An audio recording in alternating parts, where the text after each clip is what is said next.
Hey guys, welcome back sa channel. Kung bago ka pa lang dito, huwag mong kalimutan mag-subscribe kasi dito, mga kwentong parang totoo pero hindi dapat nangyayari ang pinapakinggan natin. Ngayon, pakinggan mo to. Hindi ko alam kung sino talaga yung naging roommate ko. At hanggang ngayon, wala pa rin akong mahanap na paliwanag.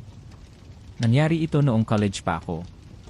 Nag-rent ako ng maliit na boarding house malapit sa school para hindi na ako bumiyahe araw-araw. Simple lang yung lugar. May isang kwarto, 2 kama, isang kabinet at maliit na bintana. Nung una, mag-isa lang ako. Pero isang araw, sinabi ng landlady na magkakaroon daw ako ng roommate. Okay lang ba sayo? Mabait naman daw yung bata. Sabi ko, okay lang po. Mas makakatipid pa nga ako sa renta.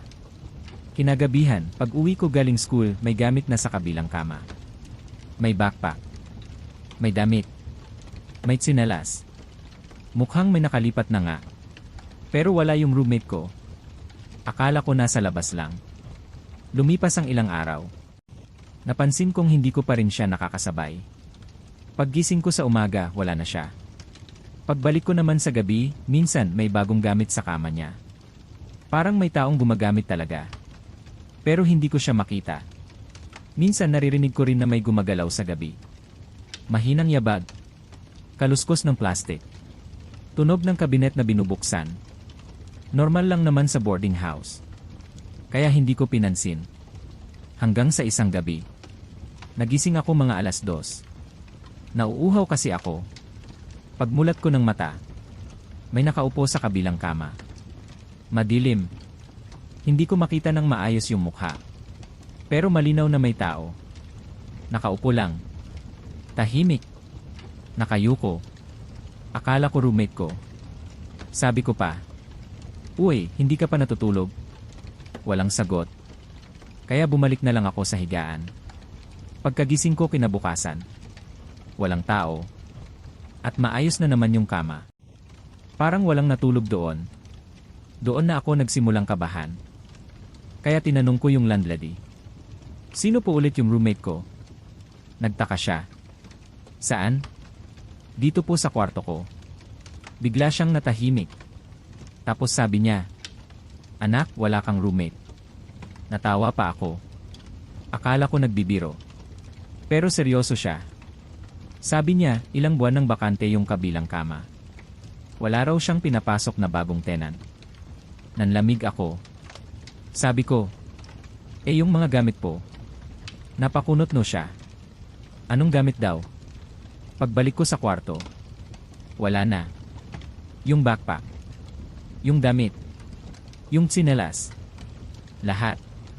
Parang hindi ko sila nakita kailanman. Pero alam kong totoo yun. Araw-araw ko silang nakikita. Ilang linggo. Hindi pwedeng guni-guni lang. Kinagabihan, hindi na ako makatulog. Nakatingin lang ako sa kabilang kama. Mga bandang 3:00 ng madaling araw. May narinig akong mahinang boses. Mula sa kabilang parte ng kwarto. Parang may nagsasalita. Mahina lang. Halos pabulong. Hindi ko maintindihan yung sinasabi. Pero alam kong may tao. Nakatingin ako sa dilim. At unti-unting nasanay ang mata ko. Doon ko nakita. May nakaupo ulit sa kama. Parehong pwesto. Parehong nakayuko. Hindi gumagalaw. Hindi humihinga. Wala man lang tunog.